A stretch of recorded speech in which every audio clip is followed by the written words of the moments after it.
Hey guys, welcome. It's your girl, Black Girl Minimalism. I'm doing a read for today is Friday the 13th. yes, Friday, March 13th, and we are going to do a spread of. Let's go back to doing a spread of 12 and see what comes out for us. I hope that you guys had a beautiful and peaceful day. And we're going to get into what comes out for today's read. All right, so the first thing to come up is the Five of Cups, and okay, Aaron. It's funny because this card actually was a part of our conversation earlier. Is like maybe it's what it says is not to cry over spilled milk, in if it is something that's bothersome to you, or maybe something didn't work out in your favor or whatever, it's four other cups to draw from, and that is the blessing and what you have in front of you. And then you have the stars that's above in this card. Like stars, the stars are on your side, so regardless of if something fell through, like honestly, like this cup of coffee, there are other things that are coming forward for you that are going to be much more affirming. It's going to be a blessing. It's going to be something that comes in that's going to be recognizable for your like success, growth, all the things. The next thing to come up is the Nine of Cups. This is kind of piggybacking off this energy here. It's a celebration. It's like getting together with three people, getting together, community that can be celebratory in something as a whole.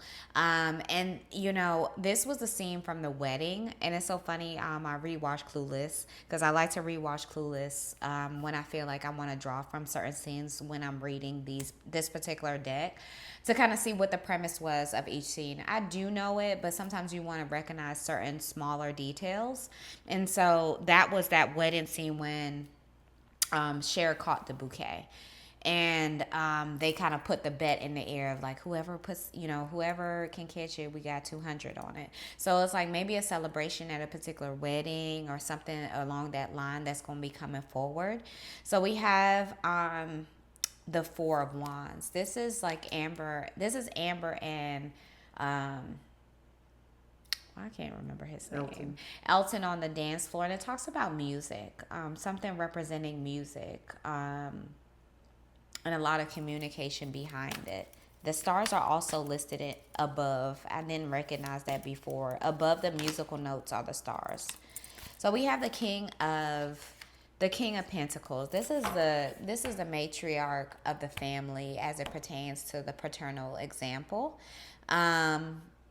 He was the matriarch because her mom died, and so like he took on the responsibility of both roles. He also he has an orange juice in hand. This has to do with, and that was something that came up when I rewatched it the other day. I was like, there goes the orange juice. And she was like, you need your vitamin C. So maybe it's saying like, okay, you need some vitamin C, you need some fun in the sun, like you need to be out and like moving about, right? We also have the Three of Cups. This is three energies that, like I said, this particular card to me talks about a friendship or representation of friendship amongst three women. Cher being the middle ground to two of the others, Dion and Ty. So maybe someone in your life, or maybe you are that Cher representation for someone, and they see you as like that middle ground. You have the Six of Wands. This is still more communication. This is in the midst of the desert and palm trees. So this does give, based on where this movie took place, it's LA. So it's six phone calls being expressed here. We have the Wheel of Fortune, turn of events.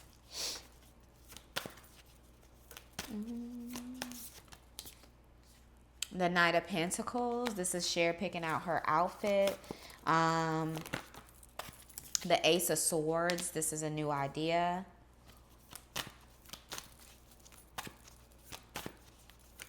We read the Knight of Pentacles the other day. can't remember what it said. Do you remember, Boo? Um, just about like her wardrobe being immaculate and also like part of her routine. Yeah, the morning routine. So your morning routine is something that you need to pay attention to. Maybe also night routine as well, because one coincides with the other. You just do it in different ways. So you have 1, 2, 3, 4, 5, 6, 7, 8, 9, 10, 11, 12. There's 12 cards, the Ace of Cups. Something being gifted to you coming forward, that cup of coffee. So love and the stars and the representation of it is the coffee. I love this deck because you guys know I say it over and over again. Coffee, I am a coffee lover. For so many reasons, like you could just the coffee shop, you could go there, right? You could go there and just have solitude. And usually the people that are there are creatives, business owners, just someone who's working more remotely.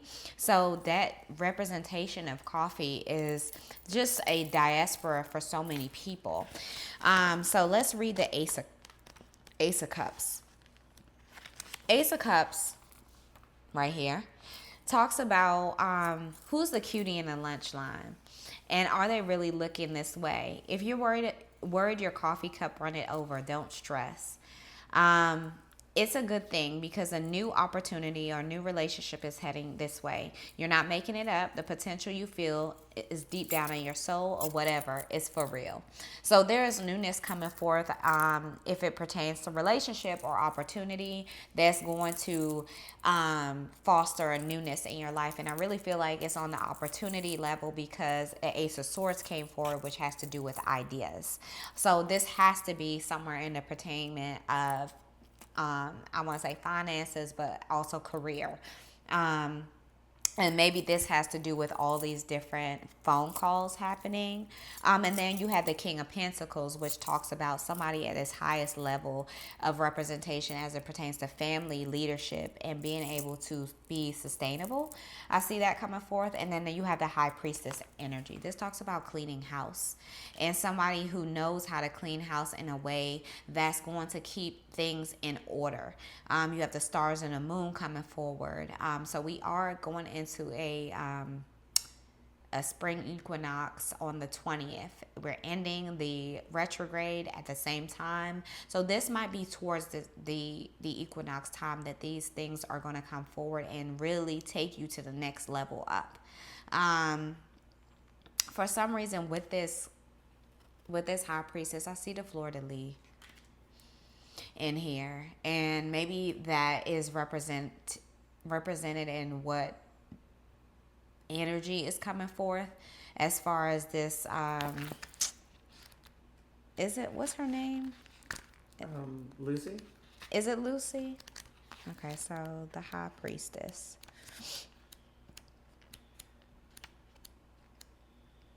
And we also got the Hermit card. But I'm going to read the High Priestess. So this is where we are. The High Priestess, Lucy, is so tuned into her own divine femininity. So it's a possibility that you are that representation of divine feminine. That she gives any of that nasty toxicity a super wide berth. And she totally should. Running a household and keeping it free from physical and emotional dirt can be draining. This powerful card is showing up as a sign to cleanse your own energy before anyone else's. You can't pour from an empty carafe of filtered water. So you need to be putting yourself first. I'm gonna put me first. So if you put yourself first, you can offer more to other people. And that is going to be the energy that other people are going to need, and the embrace of what other people need in this time. Y'all know we are in challenging times, okay? So we need more energy that's going to be able to offer more to other people. So I hope that you guys received this message. I love you so much. I will see you tomorrow. Bye.